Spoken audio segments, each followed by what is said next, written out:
In this video, I would like to share with you 3 tips I use to make my trips more enjoyable.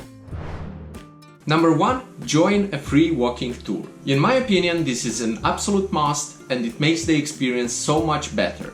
You can find a free walking tour on Google, and these guys are absolutely the best because they work for tips. So the better they are, the more money they make. It works like this. You book a tour, you meet with a group. The tour takes about 2 to 3 hours, depends on the city.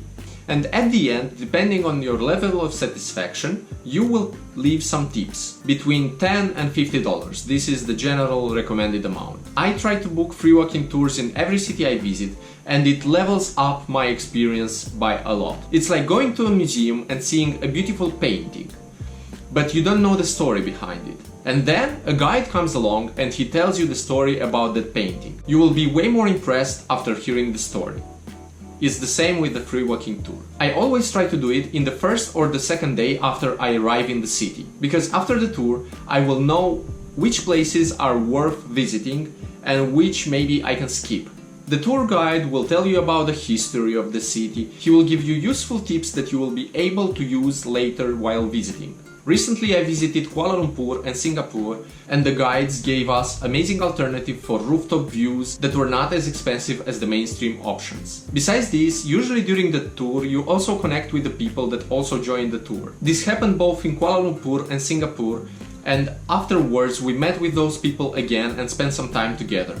This is one of my favorite things to do when I visit a new country, and I even advise you to try the free walking tour in the city you live in. In case you try it, please let me know how it went. At the end of the month, I also plan a trip to Cambodia and Vietnam, and I actually bought 2 free walking tours in both locations in the same day. This way, I hope I will be able to learn even more about the local culture.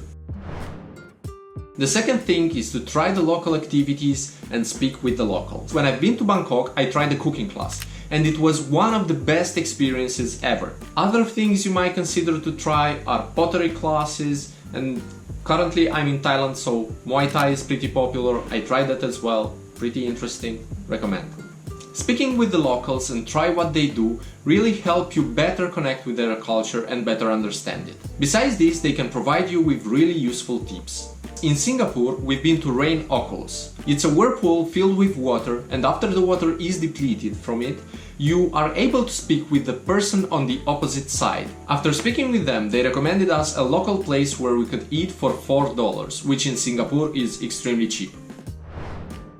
The third point, and probably the most important one, is that it's up to you how much you will enjoy the experience. I saw this idea in one of the podcasts from Ali Abdaal, and I think it can be applied to multiple areas of our life, including traveling. My friend Nicholas Cole talks about how every single thing he's ever paid for has been ROI positive because he's made it ROI positive. He pays $68,000 for a mastermind, and he's like, okay, well, I need to make sure I get at least $130,000 out of this, and therefore he's showing up to the stuff, he's doing the extra work. He is taking responsibility for making sure he gets the outcome from it.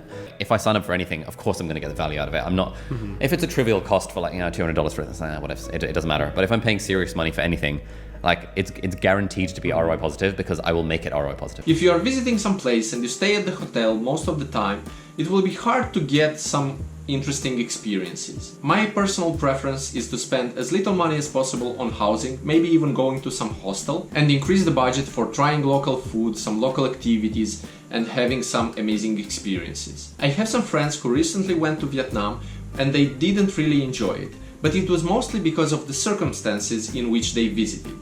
They had to be there, they didn't know for which amount of time, and it was kind of chaotic, it was not well organized. Besides this, they also got scammed by the taxi driver in the first day, and this led to a lower level of satisfaction overall. My opinion is that it is within our control to decrease the likelihood of such events, and even if this unfortunate event happens, we choose how much we let them affect us. Of course, this is an oversimplification, but I'm a huge believer that we choose how much we enjoy something. Thank you for watching. Please let me know in case you have some tips on how can I improve my satisfaction when traveling even more. I will really appreciate it. Have a nice day and see you next time.